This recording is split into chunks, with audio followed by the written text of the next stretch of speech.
Hi, it's Mike over here in Taiwan. I was pretty disappointed with this morning when somebody in my building decided not to wash their recycling stuff before throwing in the recycling.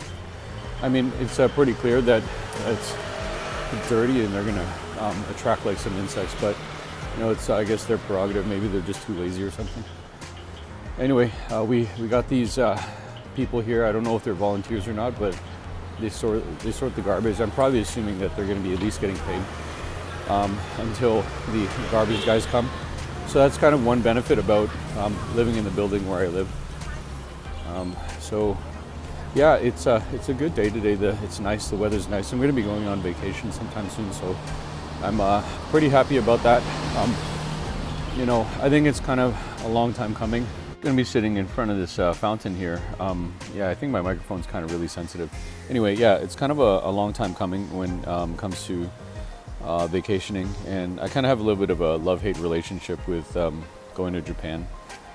It used to be that I thought that it was really expensive, and then I guess COVID-19 took care of that because now the economy is kind of in a downturn. But yeah, my money's good, so going over there, because I think one thing that kind of irks me about it is just there's so many rules, and the second one is that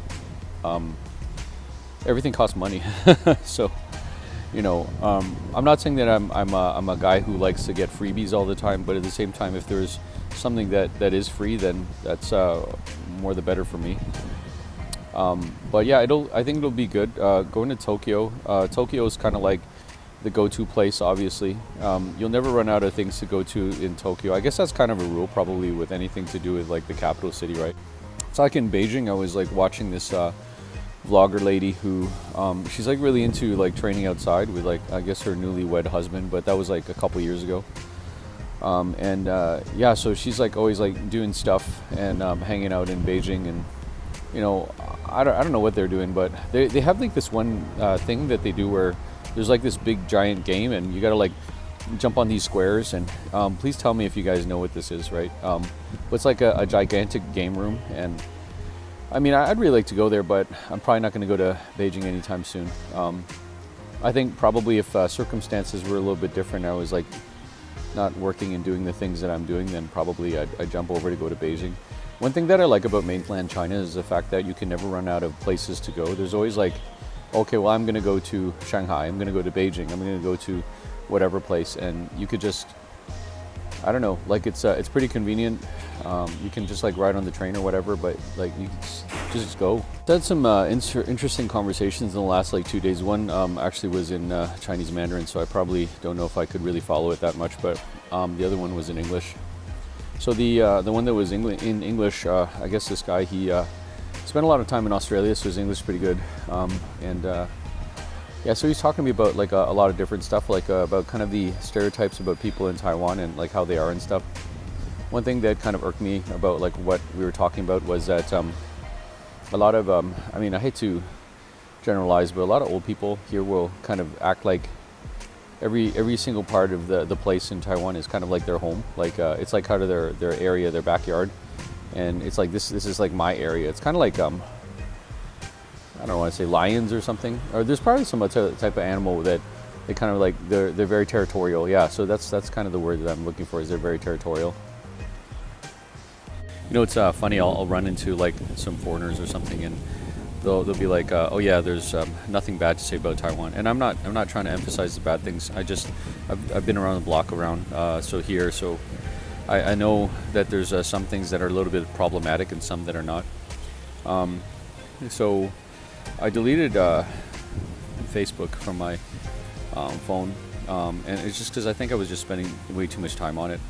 But before I left there, I saw some story about some foreigners, and tell me if you know this one already, but they're like drinking in front of like some 7-Eleven or something over in, oh, there's an airplane, 7-Eleven over in Taipei, and like just throwing their garbage everywhere. I don't even know if like they went to washroom on the street or something, but I thought it was pretty disgusting. And the thing is that it's kind of like you mistake my kindness for weakness, where a lot of foreigners, especially if they just came here, because nobody really enforces things and does anything unless like you really put it out there.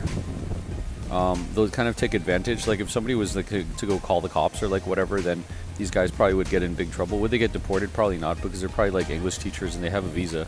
The problem is that they're just doing some like really douchebag type of stuff, which I really don't agree with. Been debating whether or not I want to like actually sit down and go to a class and learn Chinese, and I almost feel like it's a waste of money if I could just like go privately and learn Chinese online. But at the same time, there are some advantages, right? You get to meet some other people who are interested in the things that you're doing, right? But you know, your money and your tuition will like go to that school, and you know, go to the salary of the person who's teaching you, like all this different stuff, right? So, I mean, I like language learning in a classroom to an extent. I don't like it when it's too expensive, and I don't like it when, you know, I used to actually learn Chinese Mandarin when I was over in Taipei, and that wasn't like really fun. I guess it was just maybe it's a kind of mix of the class and the teacher, and I had like one student who like, was really annoying. Basically, I know that she was just copying the sentence patterns of like the people that she talked to, but in Taiwan they have like this kind of, I don't know how to explain it, but sentence pattern where they'll like the yeah, right, like da, right, and something, and I hate it when people say like that, like, because especially if they don't know what they're talking about. I'm like, I think I got mad at that point too, because I was like, you don't know what you're talking about, so why are you saying it that way? I think it's kind of like a language barrier thing. It's the same problem I have when people in Taiwan, they'll say like what, right? And that is because they're kind of like just trying to clarify like what you're saying or whatever, but I can't help but you know, try to remind them that English, that's really rude. So guys, yeah, I haven't done this in a while, so I'm going to probably just like cut it off here for now. I think this turned into a little bit more of a rant than I would really like, but you know, my life is good right now. I'm just a little bit tired of like oh my god, and the train yesterday was just insane. It was like too crowded, too many people, people trying to push their way in. You know, I already told some guys like, hey guys, there's like not enough room here or whatever, and they like try to smush themselves in the back, so they kept touching my bag and touching me when I was not in like that kind of weird way, but just, I don't know. And I really couldn't wait to get out of the train. I really couldn't. I'll see you guys later. Bye.